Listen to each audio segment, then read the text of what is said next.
yourself something to drink. Join me on this next video.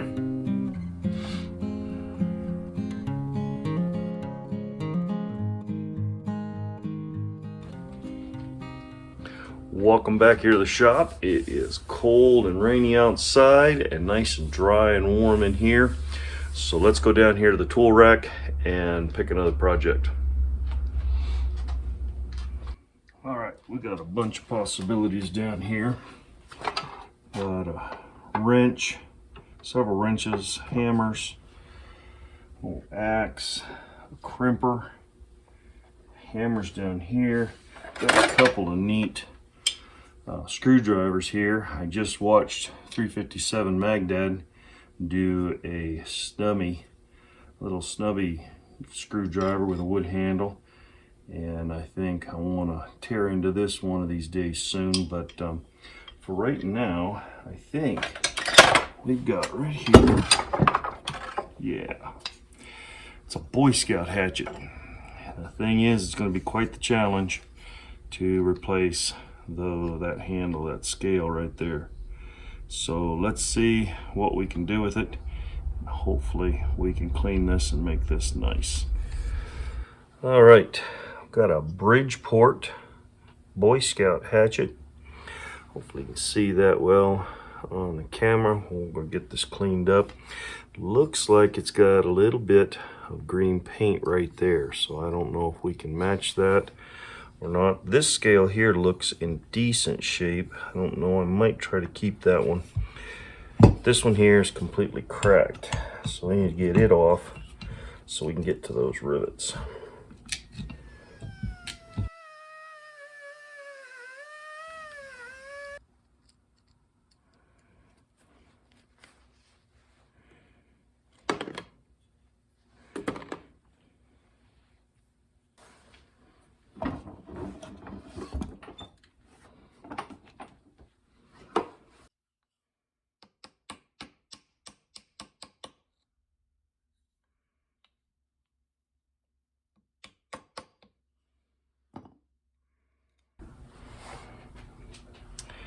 All right, got a piece of ash right here. I'm hoping we can turn into another scale. I think it's just big enough.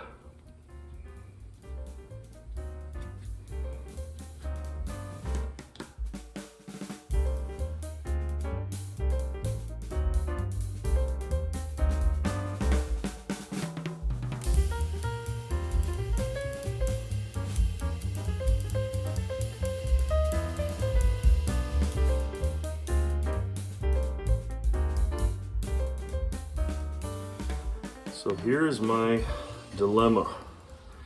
I've got to get those little dados made on either side on the inside of that handle. Not only is it a dado, but it's a tapered dado. I don't know if you can see that from there. I'm gonna have to sand that. But I have tested my little jig right here, which is just a straight router bit. I drilled a hole in this board that runs that way to act as my guide. So these front edges, I don't want to push too hard because that could break off those front edges, but that will let me run the contour of my piece. Didn't have anything that would be a ball bearing that would be small enough that would create that dado. And I can't use a fence because on this part here, it's on an inside, and the fence would leave a gap. So this is what I'm going to try. I put my X's to make sure I don't do the wrong side. And I might just take it gently and slowly. And I got a router here and here. So let's see if we can't make this work.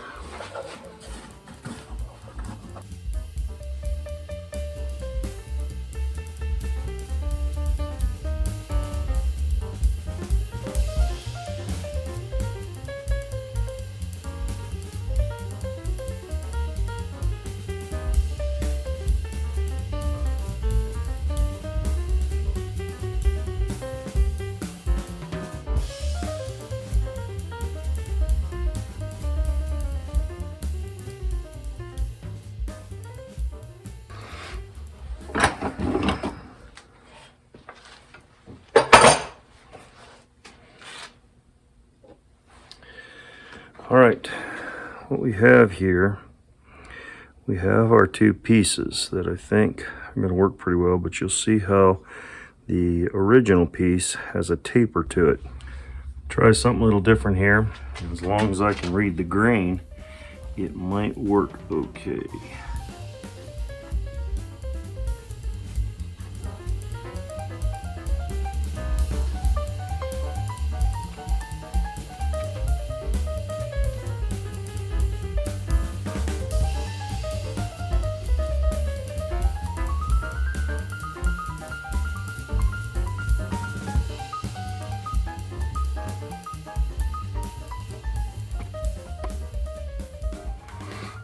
All right, you see the dado. I've tried to taper this just a little bit on those edges. There's a little bit of chip out right there. But the thing that I'm happy about is when you put this into place, line it up, there's no gap. All right, we've got all our parts together here. This here was really bright white, and I tried to stain it a little bit to help match this. It's not perfect. There's staining here around these holes from the rust from these metal rivets, these steel rivets. So I just can't quite match the sweat and maybe some blood in there that will made this stain here, and tried to match that. I could probably keep putting coats on it until it came closer, but I think it will look all right. So we've got our hatchet painted, we've got the scales set out. I'm really happy with how these new ones came out. The only way to make the match would be to possibly make two new scales, and I don't know, I like to keep as much original as I can. So I think I want to keep that. And you can see what we're going to have to do is a process of what's called peening. You can see that taper on the head right in there. And so that's been mushroomed down and pounded down with a hammer. You just work your way around the edges and then hit good and hard there in the center, and that causes that to mushroom out.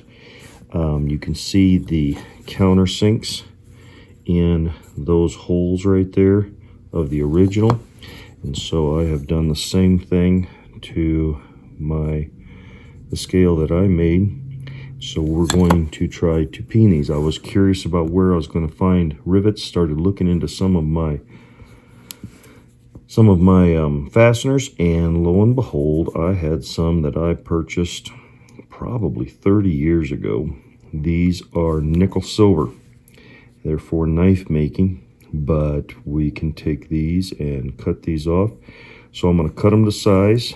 We'll put them through the holes, and then we're going to use a portable anvil and use a ball peen hammer, and we'll show you how we peen these over to fit in there. I'm just hoping that they'll fill that nicely and I get them to the right length, and then we'll sand them off flush.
here we go. We've got our project finished. I think it turned out pretty well. Don't judge me too much on the polish. I don't care to polish stuff very well, but you can see the Boy Scout insignia right there. It says Bridgeport here at the top, and I didn't want to go grinding, polishing in there too much because we already started to lose the bottom of that insignia.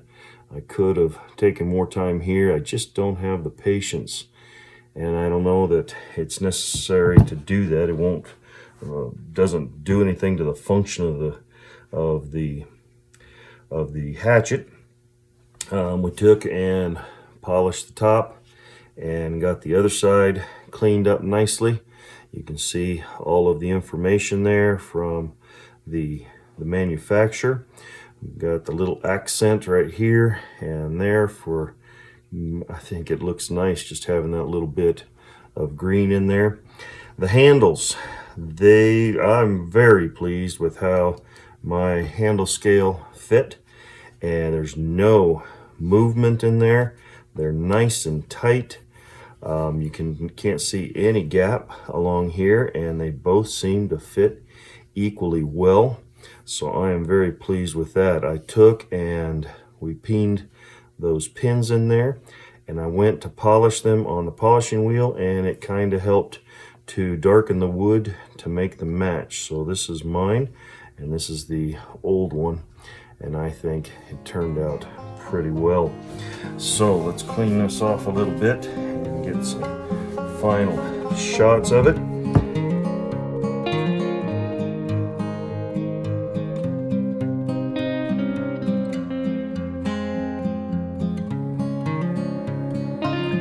So thanks again for watching. Like, share, and subscribe. Have a great day. God bless.